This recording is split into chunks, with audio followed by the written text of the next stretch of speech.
Manolotra ny arahaba tompoko lasy tompoko vavy tonga soa indray eto anatin'ny vaovan-tsary ny televiziona malagasy amin'izao atoandro izao mpanajana no anasako anao anaraka izany fampahalalam-baovao izany. Ireo lohatenim-baovao.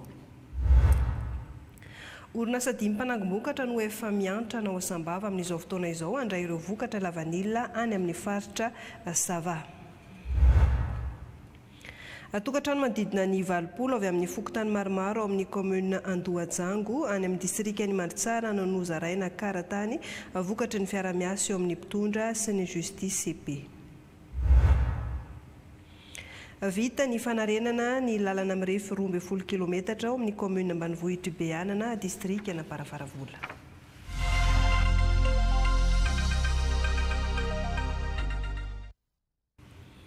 Anokavantsika ny vaovao-an-tsary amin'ny ity atoandro ity ny fiainam-pirenena omaly dia namoaka didy mpanjakana ny fiadidiana ny fanavaozana ny repoblika izay mivaky toy izao.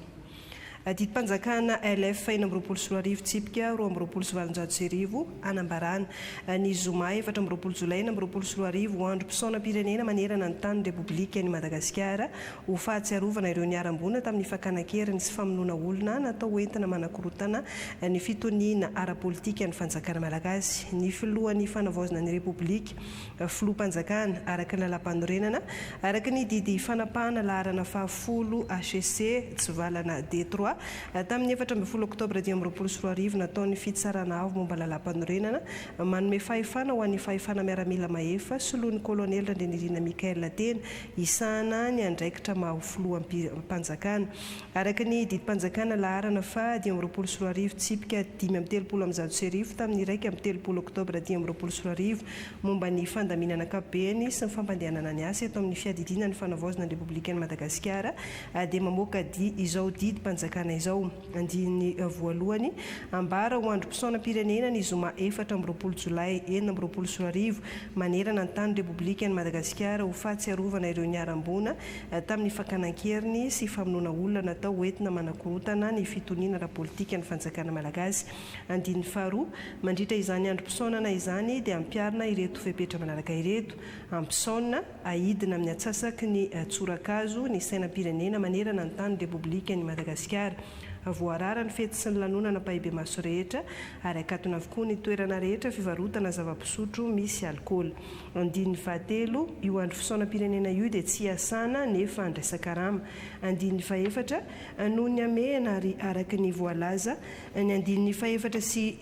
enina andalana roa ao amin'ny itsivolana LF 12 tsipika aotra 170 tamin'ny 7 septambra 2027 mikasika ny fepetraka beany momba ny lalàna ifampitondrany eto an-toerana sy ny lalàna iraisam-pirenena ifampitondrany isam-batan'olona dia manan-kery avy hatrany izao didy mpanjakana izao raha vantany vao ampahafantarina amin'ny alalan'ny fampielezam-peo na fahitalavitra akoatra ny famoahana azy amin'ny gazety ny mpanjakana ny repoblika natao tao Antananarivo ny 20 jolay 2024 manao soni izany didy mpanjakana izany ny sekretera jeneral ny gouvernementa Ertina Joella Razafy-Manantsoa. Fa makasika izay fisaonam-pirenena izay dia namoaka fampahafantarana ihany koa ny ministeran'ny fampianarana ambony sy ny fikarohana ara-tsiansa ho an'ireo mpianatra miatrika ny fanadinana baccalauréat manao hoe araka ny didy mpanjakana navoaka ny fiadidiana ny fanavaozana ny repoblikan'ny Madagasikara momba ny fisaonam-pirenena amin'ny zoma 14 jolay 2024 dia ampahafantarina fa itoy araka ny fandaharam-potoana napetraka ny fanadinana baccalauréat 2024 ary asa ara-dalàna avokoa ireo mpikirakira sy mpisehatra rehetra amin'ny fanatanterahana izany. Ho fanajana ny fepetra kosa dia angatana ny ametrahana ny sainam-pirenena amin'ny atsasaky ny tsatokazo eny amin'ny toeram-piasana rehetra mandritra ny andro mpisaonana misaotra antsika rehetra amin'ny fanajana ny toromarika sy ny fanohizana ny fanatanterahana ny fanadinam-panjakana. Ny ministeran'ny fampianarana ambaratonga ambony sy ny fikarohana ara-tsiansa dia miray fo ary miarahory amin'ireo fianakaviana rehetra namoy havana. fa manoloana ireny tranga mampalahelo no iseho teto amin'ny firenena namoizana ain'olona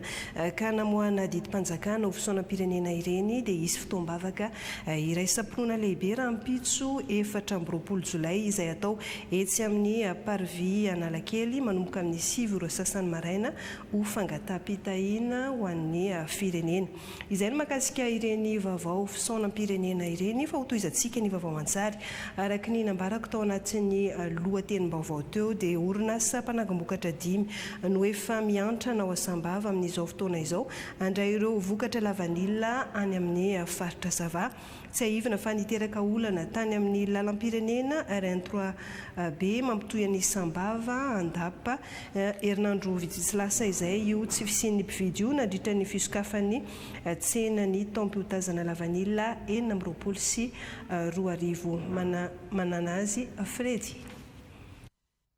Nasa pikirikiri lavanila miisa 5 zao efa nidina an-kianja ny vidy lavanila.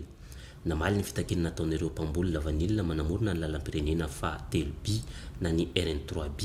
tamin'ny alalan'ny fihetsiketsena izay nataon'izy ireo hita ny hely teny amin'ny tambazoto-tserasera sy hanaraka ny laminy napetraka ny fitoram-panjakana amin'ny alalan'ny antso izay nataon'ny AVM na ny Alliance Vanille de Madagascar izay voafaritra amin'ny teboka fahavalo ny tsy maintsy atao rehefa hividy lavanila maitso. Ireo mpandrara voafanty dia tsy maintsy mividy lavanila maitso avy amin'ireo mpamokotra ao anatin'ny faritra voakasika araka ireto vidiny farina ambany manaraka ireto. Lavanila lava moatra ny 13 cm dia realina ariary isaka ny kilao fa ny lavanila fohy kosa na kitsa latsaka ny 12 cm dia 5,000 ariary isaky ny kilao. Ireo vidin'ireo dia vidiny farina ambany tsy maintsy hajaina ary azo atao ny mividy moatra ireo vidin'ireo fa tsy mahazo midina ambany. Teto amin'ny fokotany Ambohimanarina, Manakana, Andaniny Fotro, Belamo sy Ambahikarabo no nanomboana izy ireo an'izany. Efa afapo satria mitaky izay tambonin'andro tsy fisan'ny mpividy lavanila zay fa amin'izao efa miezaka zay fitondram-panjakana na mahany olana ko dia efa tonga moa zareo mpividy efa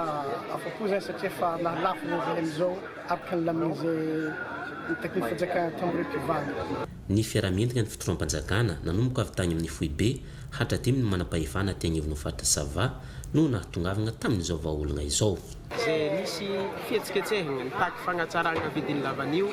misaotra fitondram-panjakana nanomboka amin'ny filohan'ny fagnavaozana ny ministry ny varotra ny ao amin'ny préfecture Sambava tegna misaotra mankasitrika re zay eto amin'ny fokotany Manakana fô lafo ny lavanilay. Ireto société 5 reto tonga soamantsara eto amin'ny fokotany Ambahikarabo zare zao ka andeha hivanga ny lavanio ary hagnefa ny vola amin'izao fotoagna izao. Mahery 20 taona ny vokatra efa voahango ny reto orinasa 5 reto tamin'ny tantsaha. Marina fa tsy ny olany mpamboly rery ihany no mivaha amin'izao fa hatrany amin'ny velon-tegnan'ny mponina manodidina indray manontolo fa indrindra ireo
Ialana tsiny ny fahatapahany ny fanarahanao ny fampalalamba vao noho ny fahatapahan-jiro izay nisy teto amin'ny televiziona malagasy nosy amin'izao fotoana izao efa hiverina antsika ao anatin'ny vaovao-an-tsary araka ny efa nahitanao tao anatin'ny fanadihadiana iny dia lamma izany ny fanangonam-bokatra lavanila tany amin'ny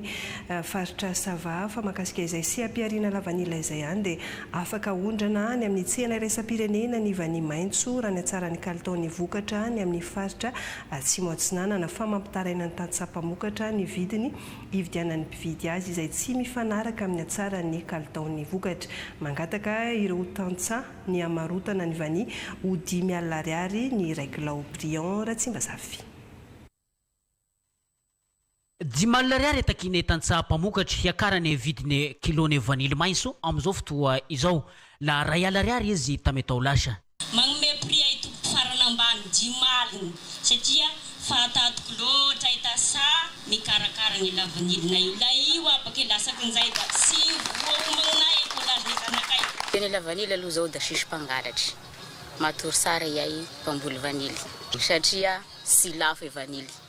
mitovy ame vidiny traka mitovy ame vidiny epesay maheriny 20 cm ny alavany vanily aty ame faritra Atsimo Atsinana ka afaka mifaninagna sara ame sena iraisam-pirenena manoha ame fambolé ara-teknika maro lafy ho ane tantsagny tetika sapika mba ahafandreo miavotry ame fari-piaigna andavanandro eo amin'ity siampiarina vanily ity 20 plus izy na 24 cm izy lavany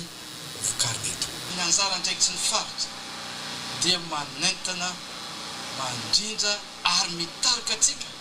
manova fomba fijery mba hisiany fampandrosoana maharitra zany izao zavatra ataontsika zao dia tsy mivaona amin'le politika mpanjakana raha tiana androso Madagasikara tsy maintsy jerena ny tontolo ambanivohitra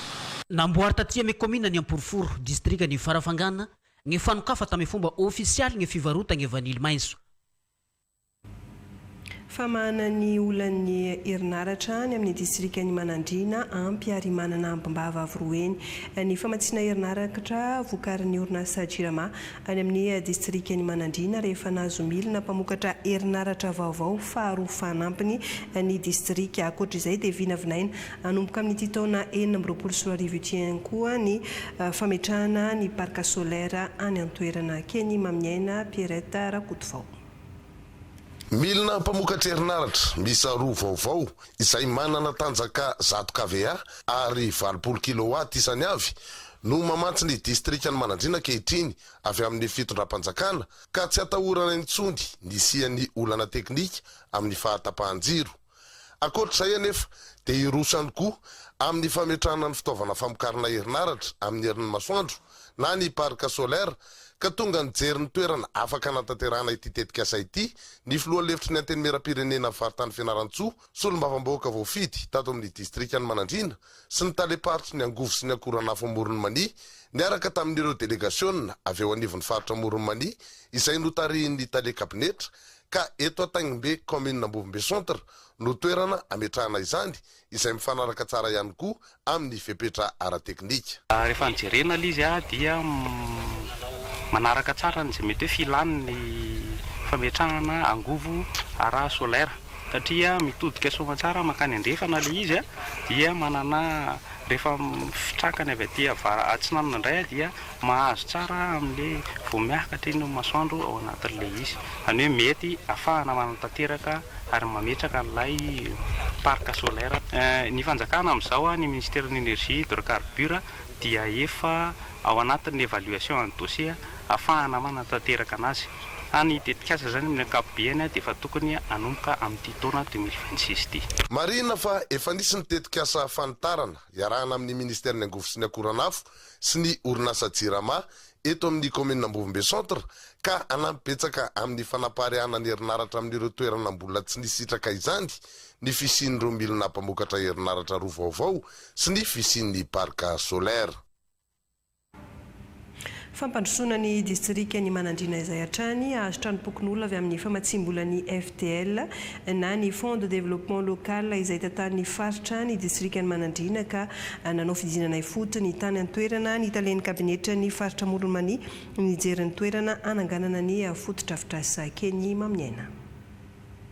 eto ambony avaratra toerana ahitana ireo birao-mpanjakana rehetra ato anatin'ny distrikany Manandrina no anorenana ny tranopokon'olona ho an'ny commune Ambovimbe Centre avy amin'ny famatsimbolan'ny FDL na ny Fonds de Développement Local izay tantanan'ny faritra Amoron'Mania ka tonga nanao fidinana ifotony taty an-toerana niaraka tamin'ny filoha lefitry ny antenimieram-pirenena faritany Fianarantsoa ireo délégation avy eo anivon'ny faritra Amoron'Mania no tariny talekapinetra nijery ny toerana mialohan'ny hanomboana ny asa fanorenana. Eo anivon'ny faritra moa zany dia manana ilay famatsimbola antsoina hoe FDL ary tafiditra ao anatin'io zany ny hanamboarana an'ity tranopokon'olona eto Ambovimbe Centre ity. Ity renivohitry ny district ity izay rahantsika mahita fa mbola tsy manana zany tranopokon'olona zany dia ny eo anivon'ny faritra zany no hametraka an'izay eto dia izay moa ny antony hita ity zany nijery ny toerana izay hametrahana ny tranopokon'olona io. Ny faritra Amoron'Mania dia ny fomba fiasa dia ny hoe tsy misy latsa-danja ny distrika efatra ato anatin'ny faritra efa mahazo ny anjara ao anatin'ny FDL io distrikany Fandrina, Ambositra, Ambatofinandrana dia tsy latsa-danja amin'izay ihany koa ny eto amin'ny distrikany Manandrina. Nojerena nandritra fotoana ihany koa ny toerana ahafahana manangana birao vaovao ho an'ny commissariat de police Manandrina izay vinaina hatao eto ambany atsimo akaiky ny biraon'izy ireo ankehitriny. Lafim-baovao hafa tanteraka tokantrano manodidina ny valopolo avy amin'ny fokotany maromaro amin'ny commune Andohajango any amin'ny distrikany Mandritsara no nozaraina karatany vokatry ny fiara-miasa eo amin'ny mpitondra sy ny justice EP ny fizara karatany toy izao izay ezaka ataon'ny fitondram-panjakana manokana amin'ny famahana ny olana ara-tany amponina sy ny vahoaka malagasy. Georges Arson sy Randrenasolo Darnay. Tafiditra anatin'ny politikan'ny fanjakana amin'ny alalan'ny ministeran'ny fanajariana ny tany sy ny raharahantany ny famahana ny olana ara-tany. Ho an'ny commune ambanivohitra Andohajango aty amin'ny distrikany Mandritsara tokantrano manodidina 20 no nizarana karatany vokatra ny fiara-miasa teo amin'ny mpitondra sy ny justice EP. Iarova, ialana amin'ny hoe aditany na ny zanaka na ny omby atakaratra ka manino ny tanitsika tsy takaratra. Eto ihany koa dia ambaratsika fa efa naheny ny droit ndesiny angatana tany fanjakana mba hisitrany malagasy rehetrarehetra ny fanagnany taniny ary indrindrandrindra mba tsy ho lavareny ny fagahona ny tany fanjakana. Ka magnetana atsika vahoaka mba angataka ny tanitsika izakantsika ny tanitsika. Mamatanteraka ny olan'ireo tantsaha izao fizarana akaratany izao. Tegna isoragna zany ianareo izay mitondra fanjakana ministre ny fanagnantany izay nanomeo karatany zahay fantatray fo manomboka lagniniany dia tegna hainay fo ny taninay tsiraikiraiky. Zao fanomezanareo karatany zahay zao tegna mamaholagna zahay zany zao. Ankoatran'ny fizarana karatany dia nararotiny solomafibaoko ny Madagasikara izay efa vita aty amin'ny distrikany Mandritsara nandritra n'izao lanonana izao nanolotra fampitaovana ho an'ireo komity ny Dina sy nanolotra jiro ho an'ny commune Andohajango. Ho fanatsarana ny velotenan'ireo fikambanam-behivavy monina manodidina ny ala tahiry tampolo feno rivesta dia manana vina ny mpitantana ny antialam-panjakana hanome toerana ampiratiana sy hivarotan'ireo vehivavy ny asa tanany. Hiara-iasa amin'ny SPF avy any Frantsa izy ireo amin'ny fananganana ny fotodrafitrasa Edy Ramananjavy.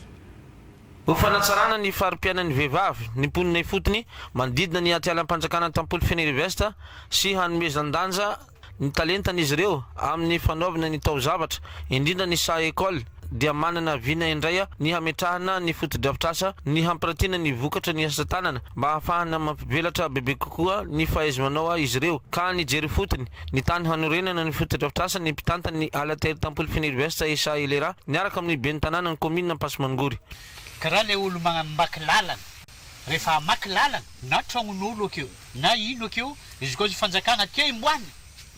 tsy fankahalagna izy igny tsy fagnilikilihagna izy igny fa tombontsoan'olo jiaby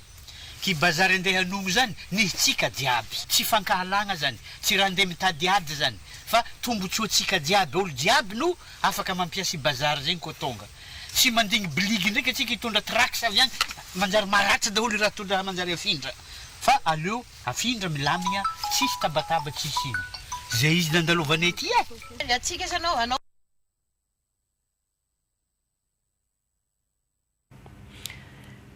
nisy olana ny lafiny ara teknika tamin'ny fampitana iny sary avy any analanjorofo netiny adira mananjafiny fa hotoizantsika ny vaovao an-tsary amin'ny alalan'ny vaovao ara-pahasalamana fianaratsoa no nampiatrano ny congrès iraisam-pirenena momba ny areti-koditra tamin'ny ity taona ity fotoana ifanakalozan-kevitra ampahafantarina ny asa san'ireo mpitsabo izany aretina izany no votoaton'ny congrès aina Randrianarison. Famela Belarakevitra ara-tsiantifika mifantoka amin'ny fampahafantarana ny andraikitra sahany ny mpitsabo ny areti-koditra no avohitra mandritry ny congrès iraisam-pirenena andiany faraiky amin'ny roapolo atao eto Fianaratsoa mandritry ny 2 andro sehatra ahafahana mifampizara ny traikefan'ireo manam-pahaizana avy amin'ireo firenena maro maneran-tany no sady anehoana ihany koa ny voka-pikaroana vita amin'izany fitsaboana areti-koditra izany etsika karakarainy ny société malgache de la dermatologie. Ny areti-koditra ao anatin'ny aretina 5 be indrindra eto Madagasikara fa ny mpitsabo tsoditra vitsikely dia izao zao efa mezaka zay mametraka isaky ny faritany any Antsiranana zao misy any Toamasina misy dia zao misy mpianatra maromaro tokony recruté mbola tsy recruté dia zay tsy mampisy azy ty afatsao raha zao dia miezaka zany zahay miara-miasa eto fa nametrahana faculté de médecine eto fa misy spécialiste dia zahay koa nametraka an'izany dia miezaka manao zay tandrifa rehetra ny tsirairay ary amin'izay resaka areti-koditra zay vity ty amin'ny juin zay dia mandeha manao fitilina fobe ery andraijato mijery marary rehetra zay tonga ao tondra fanafody zay mizary zay mba anjara biriky entinay amin'ny sahirana avy eo zay amin'ny sabotsy maraina mandeha ny marana sady mijery ny marary ny bokao mba mitondra zavatra kely ho azy ireo fataonaina ndre tsy fotoana maro zany. Olana ho an'ny matsiatra amboniny tsy mbola fananana mpitsabo manam-pahaizana manokana momba ny fitsaboana ny areti-koditra ezaka apetraka efa nomezan-tanana hoe ny lehibe ny faritra ny hananana izany fa meloany eo nefa efa misy ny vahaolana azo tanterahana. Sosikevitra ifandresahana tamin'ny zareo mpandrindra ny conférence teo dia misy ny consultation à distance izay afaka atao zany hoe misy mpitsabo tsy spécialiste eto toerana dia amin'ny alalan'ny teknôlôjia izay fampiasaina hatramin'izao no anaovany spécialiste zany assistance avy amin'ny toerana iangany efa nisy teto Fianaratsoa zany zavatra zany teo aloha fa anjana moa izy teoriana dia zay zany miazahana indray overina aorinan'izao mba samy sitraka ny fitsaboana amin'ny areti-koditra ny vahoaka eto faritra matsiatra ambony. Fa horesahana manokana amin'izao kongressy izao ihany koa ny olana mahazo ny olona manana toetena varira ka isan'ny tondra ny Famela Belarakevitra sy fanazavana ao anatin'izany ny filohan'ny fikambanana mikarakara ny olona manana toetena varira avy any Etazonia. Namafisina ny fanentanana mahakasika ny aretina bokana any amin'ny distrikan'ny Farafangana satria somary adindriny ny fisian'ny olona voan'io aretin'io amin'izao nefa raha araka ny fantatra dia mbola misy ny tranga miseho isam-bolana any an-toerana Mamson Randriana Sandratra. Ny klinika Mbotavo Farafangana dia ivitoerana iray izay anorena mpitsaboana manokana anireto olona manana aretina abokana ireto tsapan'izy ireo anefa fa miaina amin'ny fangirifirina no ny fanilokiliana mianjady ataon'ny sasana amin'ny andavanandro mpiainana. Ny zanaka ambady zany dia sy miriren-tegna zany fa ny fianakaviana amin'ny fiaraisa-monina eo zany tena malaigna anahy mihitsy zany raha koa tegna zaho marary zaho moa dia sy mahita vola ny sasa sady mba zakabe io sady mba mahita kely dia mividy plaque tsiraiky mahita dia mividy plaque tsiraiky faraka sady dia nanapa-kevitra hoe momba toabo. Araka ny fantatra teo anivon'ny fahasalamana aty amin'ny faritra Simon Sinanana dia mbola misy hatrany ny tranga vaovao isam-bolana vokatry ny soritra aretina io hatramin'izao. Sy ny andrela araka izany ny Fondation Raoul Folero izay anisany mpiay ny tantsoroka ara-teknika tamin'ny alalan'ny fanehoana andian-tantara an-tsetra izay mifono afatra manokana mba hisariana ny sainy tsirairay amin'ny fahasarotana ity aretina abokana ity hoentina ihany koa anamafisa ny fanentanana amin'ireo mpiarabelona manodidina. Mbola maro ireo mararina aretina bokany eto Madagasikara ka izany indrindra no antony hanentanana ny rehetra mba tsy hanidikilika amin'ny marary ary mba hanatona ny mpitsabo raha vao misy ny tranga mampiaya. Tsy mbola misy vaksina nefa raha izy io va ny fitsaboana ara-potoana ihany no vahaolana maharitra. Io arety karazana arety io dia mitondra fahoriana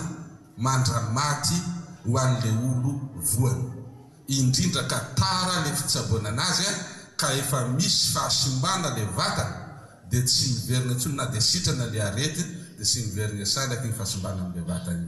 ary na dia maty ara izy dia mbola hiaran'ny fanilikiliana saika hitatsika zany aty amin'ny faritra misy atsika. Maimaim-pona ny fandraisana raha tonga eny amin'ny tompo-pahasalamana iarana amin'ny ministerin'ny fahasalamam-bahoaka eny amin'ny toeram-pitsaboana manerana ny Madagasikara amin'ny fiadiana amin'ny aretina abokana. Tonga marobe nanaroatra ny hetsika tolotra ara-pahasalamana maimaim-poana natao tao amin'ny fokotany misy azy ireo ny mponina tao amin'ny fokotany Tsarafasina commune ambanivohitra Moramanga Jean Emer Andrianjatovo. Fanoana ny tetikasa ara-tsosialy ny mponina tanterahan'ny mpitantana eo anivon'ny komina ambonivohitry Moramanga. Ino tanjon'ny fiara-miasa eo amin'ny fari-piadidim-pahasalamana sy ny solombavam-bahoaka Dr Rajobelona Lova Herzo amin'ny fanatotosana ny tolotra ara-pahasalamana maimaim-poana tsy hanavahana sokajy taona. Mitoy ny fiara-miasa ka nisany sitraka izany ny mponina tao amin'ny fokotany Tsarafasina ny farany herinandro lasa teo. Ny tolotra ara-pahasalamana zany dia miampy satria raha tany amin'ny voalohany nisy an'ireny hoe fizahana ara-pahasalamana amin'ny ankapobeny, ny fanalana nify, ny forazaza dia fa nisy ihany koa zany zao amin'ny fitiliana ny aretina maro samihafa indrindra fa hoe ny aretina azo avy amin'ny firaisana ohatra. Dia misy ihany koa ny fizarana ny kankana sy ny vitamine. Dia ny zavatra tsapa zany maro ny olona moa zany tena hoe mamonjy an'izao zany eto tsy maintsy isorana foana ny fiara-miasa eo anivon'ny mpitantana eo anivon'ny commune ambonivohitra Moramanga moa zay taritiny andriamatoa tanàna sy ny tompony andraikitra ihany koa eo anivon'ny fahasalamam-bahoaka zay tariana andriamatoa médecin inspecteur. Mazava ny tanjona dia hoe ny analana ny fahasaranany vahoaka mba tsy hisy zany vola hiala aminazy amin'izay fizaham-pahasalamana zay. Omena ny fanafody, omena maimaim-poana ary ny vahoaka ihany koa zany zay tonga eto na avy any amin'ny fokotany hafa aza dia tsisy faravahana zany fa raisina tanana daholo. Nahitam-boka n'ity fiara-miasa ity ka izana ny hanitarana izany amin'ny sehatra hafa. Zava-dehibe ho an'ny vahoaka zany ary ao anatin'ny fijerena akaiky ny sosialy no anatanterahana an'izay. Koa amin'izao fanombohana ity ataontsika eto ity fa ny asa fampandrosoana sy ny hetsika ara-tsosialy dia hitatra ary indrindra ny fokotany hafa ihany koa mbola mijerena miaraka amin'ny tompony andraikitra mikasika ny asa sosialy izay tokony tanterahana amin'izay. Olona njatony maro no nahazo tombotsoa nandritra ity tolotra ara-pahasalamana maimaim-poana natao tao amin'ny fokotany Tsarafasina ity. Vaovao mahakasika ny fanamboaran-dalana vita ny fanarenana ny lalana mirefy 12 kilometatra ao amin'ny commune ambanivohitra Beanana district Anamparafara-Vola. Fiara-miasa avy tamin'ny faritra loatra mangoro no nahavitana izany afa-pasahiranana ireo vahoaka amin'ny fivezivezena sy ny famoaham-bokatra. Eli Randriana Artso. Vita tanteraka ny fanarenana ny lalana mirefy 12 kilometatra ao amin'ny komina ambanivohitra Beanana. Asa izay no tanteran'ireo teknisianina sy ny fitaovana avy amin'ny faritra loatra mangoro niaraka tamin'ny fiara-miasan'ny komina. Tonga nijery sy nanamarina ny fahavitan'ny asa. Ny delegasiona avy ao amin'ny faritra loatra mangoro no tariany taleny kabinetry ny faritra. Nandritra izany dia naseho fa azo ampiasaina tsara ireo lalana famoaham-bokatra sy ny lalana mampitony ny fokotany izay hanamora ny fivezivezen'ny mponina sy ny fitaterana ny vokatra. Raha ny lalana teto amin'ny commune Beanana zay mampifandray an'ireo fokotany dia manodidina eo amin'ny 12 kilometatra moa zany ny vita. Zany hoe izy vita io vita araky ny tena fenitra mihitsy azy zay mety mampamafy anazy. Satria raha garantina eo zany eo manodidina eo atao hoe 10 taona eo zahay tsy mikitika ny lalana zay efa vita. Fa misy ihany koa nefa mbola tokony mbola tadiavana vahaolana amin'ny fanamboarana.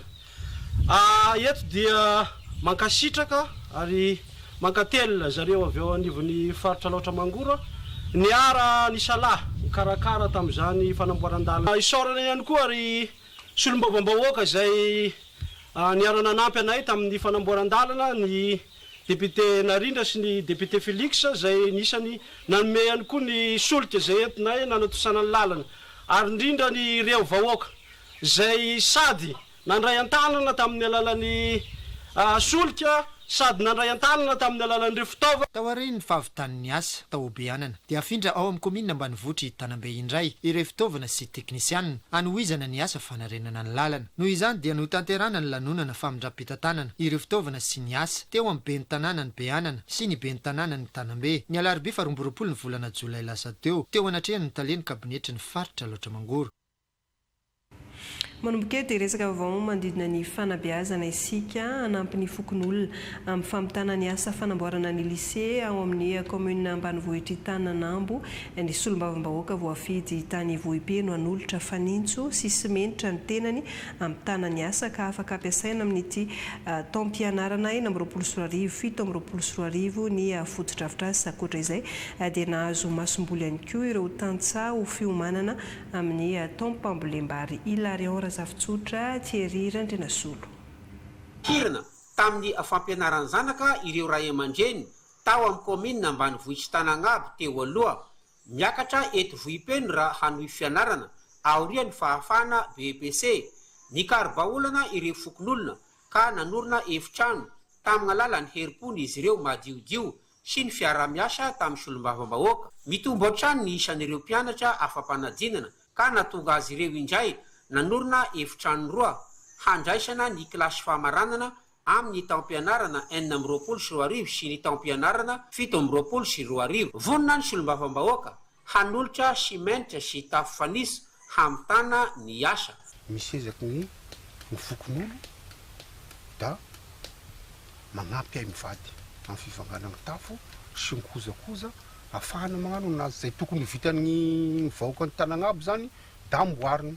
akoho izy avao koa nataonay tamin'ny fasy akohan'io zany natao hagnampina ny vahoaka satria lavitry tiagny lagna amin'ny tiagna andeha hiazagna amin'ny lycée ifasy andeha hiazagna lycée Vohipeno izy da marina ny resaka hoe fanamboarana ny lalana kanefa gn'am'izao politika mpanjakana da magnatona ifotony ny service mpanjakana indrindra ny fampianarana sy ny fisabora. Nambarany ben'ny tanàna voafidy tao an-toerana fa mazoto mampiana zanaka ireo ray aman-dreny ary sara hatrany ny voka-panadinana ny 70 isanjato ny mponina ao amin'ity komina ity dia tansaha avokoa ka teto no nandora ny solombavambahoaka doriambary ho an'ny tansaha sy ny komina Tananabo sy Ifasy ihany no nahazo ny anjarany fa notolorana tafo fanisy sy simianitra ihany koa ny CG ao amin'ny komina ambanivohitra Zafindrafady. Tapapetraka ny vady fototra ny trano sekoly anampy ny efa misy ao amin'ny EPP Amboasary Zampiampitana Siskoana Ambomasoa fototra fitrasakoavana ahitana efitra lehibe arahana fampitaovana toy ny W7 sy latabatra seza ho an'ny mpampianatra isaky ny efitra ary rano fisotro madio sy trano fidiovana izany dia fanomezana avy amin'ny fikambanana Se Tendre Lama Maefa Razafindrakoto. Nandritry ny 12 taona dia mbola fototra fitrasana orony fokon'olona no nisy teto amin'ny EPP Amboasary Zampiampitana distrika Ambomasoa ankehitriny mitombo ny mpianatra tsy mifanaraka amin'ny isany mpianatra intsony ny fototra fitrasa misy eo ny fahanterana eo ihany koa ny fahaterena ny W tsy ampy araka ny fototra fitrasa misy eto amin'ny EPP Amboasary zany dia tsy ampy ny fototra fitrasa misy raha pitahaina amin'ny isan'ny mpianatra misy eto satria ao amin'ny efitrano misalina iray dia misy mpianatra 100 dia tsy ampy zany ny fotodrafitrasa. Ho voavary olan'ireo satria matitra ny fiara-miasa eo anivon'ny ministera fanabezam-pirenena sy ny fikambanana ny fametanana ny Se Tendre Lama eto Madagasikara. Isan'ny antom-pisen'izy ireo ny fanorenana sekoly mba ahafahany zaza malagasy mianatra sy misitraka fotodrafitrasa tsara. Napetraka araka izany ny vady fototry ny efitrano sekoly eto amin'ny EPP Amboasary hanampy ny efa misy izay mirefy 420 metatra ny lavany 70 metatra ny sakany ahitana efitra 3 ary mbola arahana fampitaovana W 7 isa sy latabatra seza mimpanabe isaky ny efitra ary manaraka ny fenitra takia ny ministera fanabeazam-pirenena ny fotodrafitrasa. Ny fiaramiasa amin'ny au niveau ministère aloha dia misy satria ny fotodrafitrasa rehetra atsangana dia fantatry ny ministera ary manaraka ny fenitra napetraky ny ministera zany na ny velaran'ny trano ny avony ny amin'ny rehetrarehetra dia ao anatin'izay ihany koa ny isan'ny table banc satria ny association s'étendre la main dia manome table banc ihany koa mifanaraka amin'izay lamina napetraky ny ministera zay 920 isa isaky ny efitrano anankiray. Ny anjara briko anyvoaka mipisitraka dia ny fiantoana ny fasika vato molon sy ny kojakoja rehetra ary manampy ny mpandrafitra miantoka ny fahavitany trano ary naneho fahavononana izy ireo. Iato fa mangetaheta fampandrosoana mihitsy satria ny sekolona iato tamin'ny taogna 1970 ny oregnany vonona tanteraka mihitsy ny fokon'olona tena miray higna ny hoe handray anjara amin'ny apport sy menanay. Isaorana ny eo amin'ny s'étendre la main, association s'étendre la main na hoe fikambanana mifanolotanana zay nanome an'ity nafoya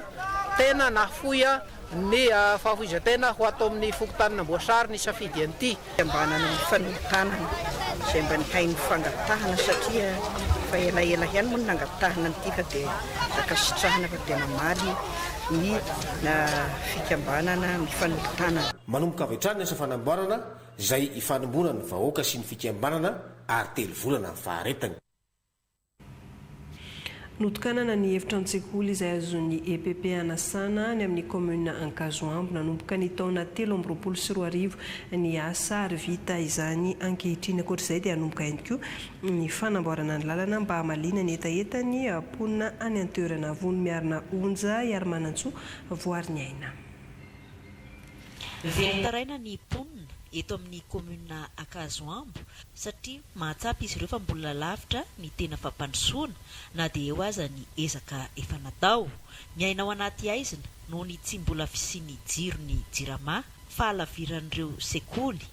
ny olan'ny lalana tsy fisiany paompy nefa dia avy eto amin'ity commune ity no misy ny loharano mamantsy anambositra. Anisany ireo efa noentina eny anivon'ny tompon'andraikitra maefa ny fitarainana ka eo amin'ny lafin'ny sekoly dia nahazo efitrano roa ianaran'ny préscolaire ny eto Antetiboly sy Ambohimanarivo. Antony mandeha adiny roa vao tonga eny amin'ny EPP Anasana ny mpianatra. Noho ny anton'izay fahalavirana izay dia tsy mandalo préscolaire ny ankizy aty amin'ny faritra aty somary mambelona fokotany maromaro zany ity sekoly ity. Dia raha ny zava-misy anefa raha ny habetsahan'ny ankizy mbola tsy milatsaka an-dakilasy mihitsy ny aty amin'ity faritra aty tsy andalo taona maro koriny dia mety tsy ho ampitsony ity salle de classe anankiroa ity fa efa mieritreritra sahady ny amin'ny fitohizan'ny fanotarana sahady satria eritreretina itoy hatrany amin'ny T2 zany no kasainay hatao aty amin'ity toerana ity. Ankoatr'izay dia nahitam-baliny ihany koa ny resaka lalana namaly izany avy ao amin'ny faritra Amoromania. Amin'ny lehibe ny faritra Amoromania zany manao ny ezaka rehetra ahafahan'ny rehetra misitraka n'izay fampandrosoana izay amin'ny alalan'ny faritra dia anisan'ny misitraka n'izany ihany koa ny atao amin'ny commune Ankazoambo. Eo ny hoe mahazanaky ny aty amin'ny faritra mety misy adisisika kely zany mba atao dia atao pavé ny lalana avy eo amin'ny commune Ankazoambo mandrapatonga ery amin'ny miazo ny RN7 satria ny commune Ankazoambo moa zany dia ao anatin'ny atao hoe district Anambositra dia anisan'ny lavidavitra ihany amin'ny resaka fampandrosoana dia izay ny antony hoe anaovana adisisika mba ahafahan'ilay commune zany mba mipetraka amin'ny toerana tokony isy azy. Famatsiam-bola amin'ny alalan'ny FDL na ny Fonds de développement local no nahafahana nanao ny lalana raha tamin'ny alalan'ny SIAD kosa ny efitrano-tsekoly ary teo ny W izay avy amin'ny Cisco Anambositra. Samy nahatonga solitena tany Ambovombe avokoa ireo Cisco 10 mandrafitra ny tarain'androa hiatrika ny fifananana fanatanjahantena an-tsekoly nandritra ny 3 andro izay nandresy no isolitena ny tarain'anosy amin'ny fifananana nasionaly izay atao any Mahajanga Janine Antenaina Joa Marcelin. Natomboka tamin'ny fomba ofisialy teto Ambovombe Andro iny ny fifanitsanana sport scolaire aharitra 3 andro izay fanentanan'ireo mpianatra isolo tena ny faritra Androy amin'ny fiadina ny tompon-daka nasional izay atao any Mahajanga. Mpianatra avy amin'ireo Siskody mandrafitra ny faritra Androy no mandray anjara amin'ity fifanitsanana ity ka ahitana taranja maro toy ny lalao baolina kitra, ny basket, ny hazakazaka aingam-pandeha na ny course de vitesse, ny athlétisme ary ny fond. Nanatrika ny lanonam-pamokafana moa ireo manam-pahefana isan-tsokajiny ary ireo talehiparitra. Ka ny prefeny Ambovombe no nanokatra tamin'ny fomba ofisialy ny fifaninanana sady naka hery sy nitsodrano ireo mpianatra mba hifaninana amin'ny mpilaminana sy amin'ny toe-tsaina mendrika. Mariana fa ireo ekipa sy atleta ibatan'ny fandresena amin'ireo taranja ireo no isolo tena ny faritra Androy amin'ny fifaninanana nasional izay atao any Mahajanga. Vaovao any amin'ny distrika ny Tsiombe tonga ny antoerana ny fanampiana ratsakafo ho an'ireo be antitra ny antoerana avy amin'ny fitondram-panjakana Raymond Jean Narcisse. Nitaterahana teto amin'ny distrika ny Tsiombe ny fandraisana ireo fanampina aratsakafo natolotra ny fitondram-panjakana ka teto amin'ny Gendarmerie no nametrahana an'izany. Ireo bentanana na sivy ato anatin'ny distrika ny Tsiombe no nandray ny vary, menaka ary voamaina sy kojakoja maro samihafa izay natokana hanohanana ireo zokiolona miatrika fahasahiranana eo amin'ny fiainana andavanandro. Nandritra ny fotoana nandraisana izany dia nanamafy lehibe ny distrika fa mila taterahina ampahamatorana sy ampahitsiana ny fizarana mba hahazoana ireo tena mendrika sy voakasika ny fanampiana. Nitsondrina ihany koa fa andraikitry ny tompona andraikitra eny fotony indrindra ireo ben'ny tanàna ny miantoka ny mangarahara sy ny fanarahana ny toromarika napetraka ny fitondram-panjakana. Ity hetsika ity dia tafiditra ao anatin'ny ezaka ataon'ny fitondram-panjakana amin'ny fanohanana ireo sokajin'olona marefo sy fanamafisana ny firaisankina ara-tsosialy manerana ny distrika. Voasara tsakany sy andavany amin'ireo commune sivy ireo moa ireo fanampiana ireo izay mitsinjara toy izao gonimbary 9 sy tapany isaky ny commune, menaka 4 baoritra sy tapany ary siramamy gony ray isaky ny commune avy. Dia mamerina ihany koa ny fankasitrahana andreo izay ny fanometanana ny fanampy tamin'ny fahatotosana izany tao ny tamin'ny fitaterana andreo entanareo avy any Ambovombe dia eo ihany koa ny gendarmerie izay natao hoe ny tandro ny sécurité andreo entanareo nandritra hatramin'izao ny zarana zao. Eo ihany koa moa reto mpiara-miasa reto izay ny fanometanana ihany koa na ny service technique izany na ireo mpiara-miasa rehetra eny anivon'ny boriboritany izay mbola indraikitra ihany koa ny fitsinjarana azy ireo miaraka amin'ireo ben'ny tanàna any amin'ireo commune tsirairay avy. Tolorana vary, menaka ary voamaina sy kojakoja maro samihafa ireo ben'ny tanàna sivy mandrafitra ny distrika ny Tsiombe. Izy ireo no nandray ity fanampiana ity ka ho taterahina eny fotony ny fizarana. Fanampiana izay maneho ny finiavany fitondram-panjakana hanakaiky hatrano ny vahoaka sy hanoana ireo mila fanampiana no totosa ateto Tsiombe.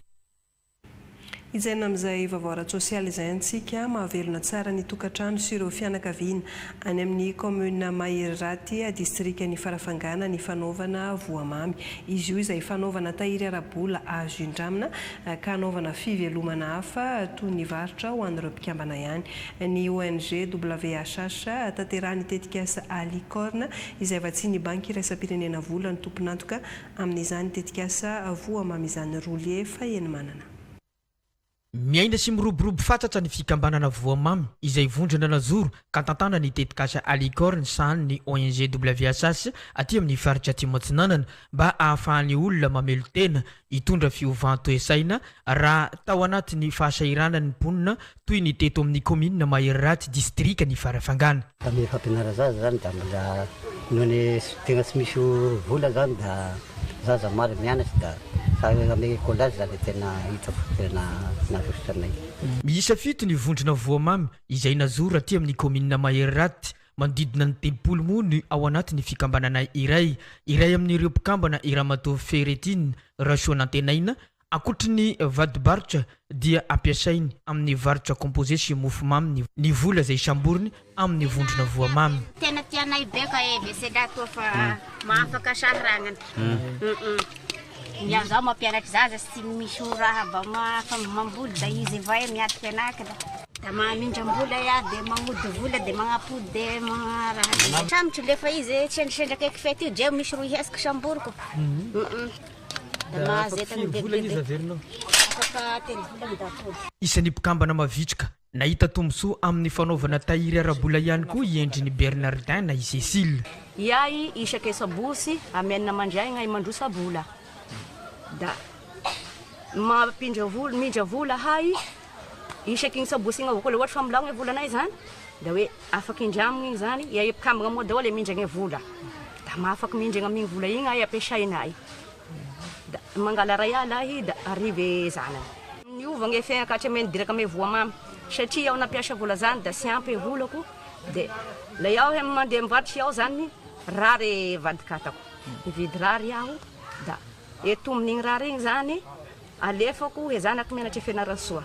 alefako me zanaky etomin'igny de renin'igny vola igny koa agnapiasaiko. Nosafidina manokana ny commune Mahery Raty ankalazana ny andro ny voamamy na ny vondron'olona antoerana miara manao tahiry sy mifampindrambola no izy efa miroborobo sy mandroso ny fikambanana ity farany izay tanterahiny ONG WSS amin'ny alalan'ny tetikasa Alicorne va tsy ny banky iraisam-pirenena vola izay tsy misahatra manasara ny fiainan'ireo olona mba hiaina ao anatin'ny tontolo lavitry ny tsy fanjarian-sakafo.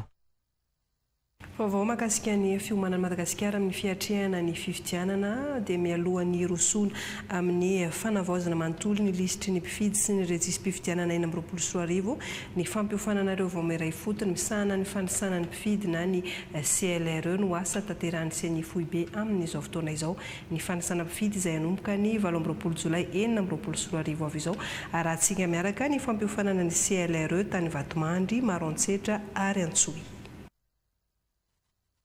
Hisokatra ny 24 jolay ho avy izao ny fanisana mpifidy izay ao anatin'ny fanavaozana manontolo ny lisam-pifidianana. Ho fiomanana, omena fiofana fanamafisana fahaiza-manao ireo vao miera ifotony misahana amin'ny fanisana mpifidy na ny CLRE. Ho an'ny distrika amin'ny Vatomandry dia nisantarina teto amin'ny renivohitry distrika izay ahitana fokotany 12 ka tonga taty an-toerana ny itony mpanatanteraka lefitra eo anivon'ny seny otrony ireo ratsamangaika aty amin'ny distrika. No azavaina sy novelabelarina teto ireo fomba dimy entina natanterana ny asa. Eo ny fanisana mpifidy mitety tokantrano, eo ny manatona eny amin'ny fokotany, ny fanisana mpifidy eny Ambohipionana, ny fahafahana mangataka fisoratana anarana anabaka amin'ny alalan'ny fampiasana application mobile amin'ny telefona ary fisoratana anarana avetrano ho an'izay rehetra vao nahazo kara-panondro na primata. Tanjona ny ananana lisitra feno marina ekeny rehetra ary manaraka ny didy amandalana. Ny alatsinainy 20 ny volana Jolay teo nanatanterana an'izao fiofanana izao ary iazo avetrany eny anivon'ny commune Ambanivohitra 20 ambiny ireo mpikambana amin'ny CED anohy ny fiofanana. Isan'ny faritra izay efa nanomboana ny fanofanana ireo mpampiofana eo anivon'ny rantsamangaika ny vao miera maleo tena ny momba ny fifidianana dia ny SER sy ny SED ny faritra Sofia. Ka nisy ny atrikasa dia ny faharoa nentina nanofanana azy ireo momba ny fanavaozana manontolo ny lisitry ny mpifidy. Ireto farany izay anohy ny fanofanana ireo mpikambana eo anivon'ny CLRE. Marina fa naharitra 2 andro ny fanofanana izay nampitana ireo paikady entina hanatanterahana ny asa rehetra mifandraika amin'ny fanavaozana manontolo ny lisitry ny mpifidy sy ny rejis-pifidianana nasionaly. Antoka iray rosona amin'ny fifidianana madio sy mangarara ny fananana lisam-pifidianana azo antoka. Antony natonga ny vomiera maleo tena misahana ny fifidianana eto Madagasikara hiroso amin'ny fanavaozana manontolo ny lisam-pifidianana ka nisy ny fampiofana ireo rantsamangaika any seny taty amin'ny faritra Ambatosoa ho fiomanana amin'izany ka ny mpampakateny voalohany eo anivon'ny seny foibe no nanome ny taridalana teto. Fanofanana mpampiofana no natao ka ireto rantsamangaika eo anivon'ny faritra sy distrika ireto indray no hampiofana ny eny amin'ny commune sy fokontany. Fantatra fa fomba dimy no ahafahan'ny olom-pirenena misoritra anarana anaty lisam-pifidianana mitindray mitoraka ity dinanivon'ny fokontany. Misy ihany koa ireo mpanisa mpifidy mitety trano ny eny Ambohipionana amin'ireo toerana vory-olona ny fangatahana fisoratana anarana anabaka ary ireo olona vao nahazo kara-panondro dia ampidirina avy hatrany anaty lisitra. Ka ny 24 Jolay ho avy izao moa no hanomboka ny fisoratana anarana izay aharitra efa-bolana. Ny hananana lisam-pifidianana madio sy mangarara ary kely rehetra no tanjona. tapitra ny vaovao-antsary fa mialohan'ny sara atsika dia tsara ny mampatsiahinao fa namoaka didim-panjakana ny fiadidina ny fanavaozana ny repoblika didim-panjakana izay manambara fa andro mpisaona-pirenena rahampito zoma 4 jolay 2024 manerana ny tany repoblika ny Madagasikara. Mandritra izany andro mpisaona-pirenena zany dia andro tsy fiasana fandraisaka rama ary ampidinina eo amin'ny atsasaky ny tsorakazo ny sainam-pirenena manerana ny tany repoblika Madagasikara voarara ny fety sy ny lanonana mpahibe maso rehetra ary akatona avokoa ireo toerana rehetra fivarotana zava-pisotro misy alkôla fa mahakasika an'izay saona-pirenena izay hatrany dia mitohy ihany kosa ny fanadina-panjakana baccalauréat ho an'ireo mpiadana miatrika izany. Raha pitso ihany koa dia misy ny fotoam-bavaka iray saponoana etsy amin'ny parvis Analakely manomboka amin'ny 6 ora 6 sasany ho fitondranam-bavaka fitahina ny firenena. Dia izay ihany koa tokolasy tokovavy no vaovao-antsary afaka natolotra tamin'ny ity atoandro ity makasitraka anao nanaraka izany hatramin'ny farany mametraka ny veloma mandra-peona ho amin'ny manaraka indray ny tena koa topokilasy tokovavy Mamsoa Hortensiano Andimby Aeto manomboka ny rahampitso. Veloma tompoko.